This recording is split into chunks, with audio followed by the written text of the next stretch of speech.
नमस्कार। आजाद संवाद मीडिया में आपका स्वागत है। हम लोगों की आवाज रमेश पटेल। सुप्रीम कोर्ट का फैसला, तमिलनाडु के राज्यपाल संवैधानिक भूमिका पूरा करने में असफल।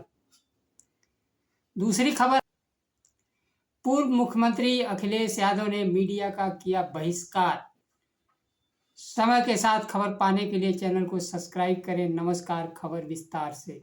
सुप्रीम कोर्ट ने तमिलनाडु के राज्यपाल आर.एन. रवि द्वारा 10 विधेयकों को राष्ट्रपति के विचारार्थ सुरक्षित रखने के संवैधानिक प्रावधानों का उल्लंघन माना है।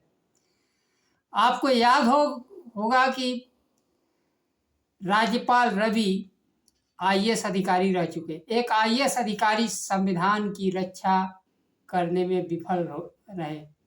वह केंद्र के एजेंट के रूप में कार्य करते रहे। जेबी पादरीवाला और जस्टिस आर महादेवन की पीठ ने कहा, संविधान के अनुच्छेद 200 के तहत राज्यपाल के पास कोई विशेषाधिकार नहीं होता है। उन्हें मंत्रिपरिषद के सलाह पर अनिवार्य रूप से काम करना होता है। संविधान का अनुच्छेद विधेयकों के स्वीकृति से संबंधित है। पीठ ने कहा, राज्यपाल सहमति को रोक नहीं सकते। पूर्ण वीटो या आंशिक वीटो का भी अवधारणा नहीं अपना सकते हैं। कोर्ट ने कहा कि राज्यपाल एक ही रास्ता अपना सकते हैं। एक ही रास्ता अपना सकते हैं। राज्यपाल के पास अगर विधेयक दूसरी बार जाता है तो राज्यपाल एक रास्ता अपना सकते हैं। पीठ ने कहा, विधेयक को दूसरी बार राज्यपाल के समक्ष किए जाने के बाद उसे राष्ट्रपति के विचारार्थ सुरक्षित किए जाने के पक्ष में नहीं है। पीठ ने कहा, दूसरी बार प्रस्तुत किए गए विधेयक को मंजूरी देनी चाहिए। अपवाद यह तब होगा जब दूसरी बार भेजा गया विधेयक पहले से अलग हो। सुप्रीम कोर्ट ने यहाँ तक कहा कि जो विधेयक दूसरी बार भेजा गया है उसी दिन से उसे प्रभावी माना जाए। राज्यपाल को राज्य विधानमंडल की सहायता से काम करना चाहिए। सुप्रीम कोर्ट ने यह टिप्पणी राज्यपाल द्वारा विधेयकों की मंजूरी नहीं दिए जाने के खिलाफ दायर याचिका के सुनवाई के समय कही। पीठ ने कहा, हम किसी तरह से सरकार के पद को कम नहीं करके आंक रहा हूं। राज्यपाल को संसदीय लोकतंत्र की स्थापित मान्यताओं के प्रति उचित सम्मान के साथ काम करना चाहिए। पीठ ने कहा, राज्यपाल पदभार ग्रहण करते समय संविधान और कानून के शासन सुरक्षित रखने और राज्य के लोगों की सेवा और कल्याण के लिए खुद को समर्पित करने के लिए अपनी पूरी क्षमता से कर्तव्यों के निर्वहन का शपथ लेते हैं। इसलिए जरूरी है कि पूरी ईमानदारी के साथ अपने शपथ के अनुसार कार्य करें।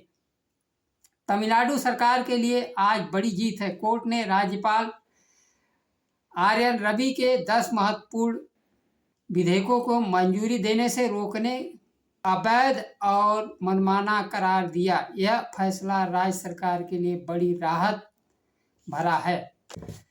तमिलनाडु के मुख्यमंत्री एम.के. स्टालिन ने इस फैसले को ऐतिहासिक फैसला बताया। उन्होंने कहा, यह सिर्फ तमिलनाडु के लिए नहीं बल्कि पूरे देश के लिए बड़ी जीत है।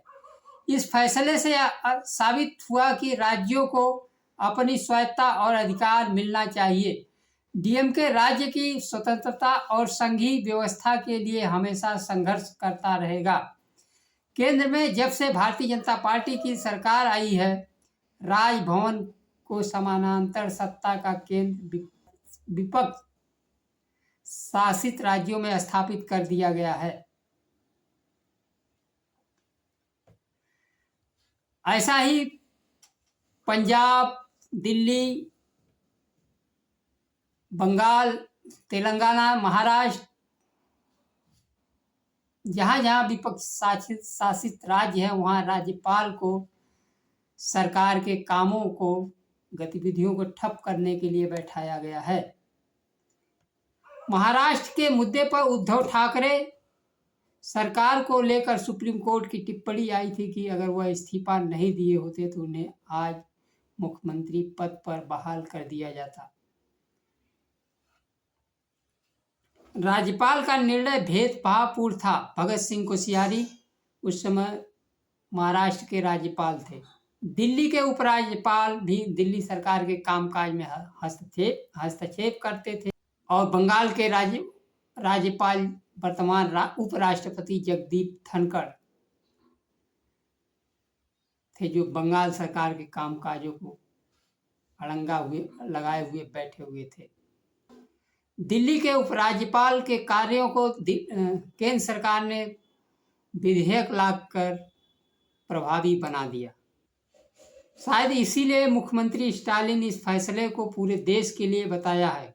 कोर्ट के फैसले ने मंत्री परिषद के सहमति को सर्वोच्च माना है और राज्यपाल से कहा कि वह विधेयक को अगर दूसरी बार आता है तो रोक नहीं सकते हैं। अगर राज्यपाल दस्तखत नहीं भी करते हैं तो भी दूसरी बार आने के समय से उसे प्रभावी माना जाएगा। दूसरी खबर है, दिल्ली के मुख्यमंत्री रेखा गुप्ता ने समाजवादी पार्टी के राष्ट्रीय अध्यक्ष अखिलेश यादव के खिलाफ अपमानजनक टिप्पणी की है। चैनल के एंकर मानक गुप्ता ने अखिलेश यादव को लेकर सवाल किया तो रेखा गुप्ता ने पूर्व मुख्यमंत्री समाजवादी पार्टी प्रमुख अखिलेश यादव को टोटी चोर कह दिया। इस बयान को लेकर अखिलेश यादव ने कड़ी प्रतिक्रिया दी है। उन्होंने प्रेस कॉन्फ्रेंस में रेखा गुप्ता की वीडियो क्लिप चलवा दी। दिल्ली के पूर्व मुख्यमंत्री अरविंद केजरीवाल, राहुल गांधी समेत अखिलेश यादव के खिलाफ टिप्पणी की थी। मानक गुप्ता के सवाल का जवाब दिया। अमित शाह के लिए सवाल का जवाब था गजब। संघ प्रमुख के लिए आदरणीय, राहुल गांधी के लिए लीडर नहीं। अखिलेश यादव को टोटी चोर कहा। अखिलेश यादव ने इस टिप्पणी पर गंभीर सवाल उठाया। इस तरह की भाषा का आत्मविश्वास नेताओं को और पत्रकारों को कहां से मिलता है। उन्होंने कहा, लोकतंत्र में आलोचना का अधिकार सबको है। राजनीतिक मर्यादाओं का हनन है, बल्कि लोकतंत्र के सम्मान के खिलाफ है।